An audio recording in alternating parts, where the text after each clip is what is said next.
अस्सलाम वालेकुम नाज़रीन, कश्मीर पब्लिक न्यूज़ के साथ सबीना चौधरी।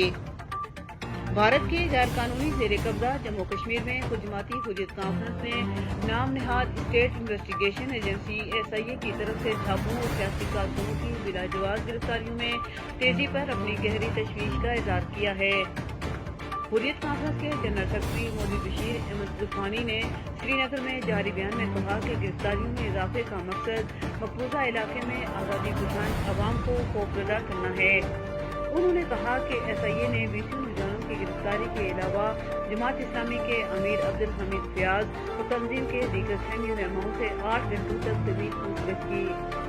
उन्होंने कहा कि दबाव के ये तमाम हरबे कश्मीर के आज़ादी पसंद अवाम को उनके नाकाबिल तनसीब अपने खुद इरादत के जायज मुतालबे से रोकने में नाकाम रहे हैं।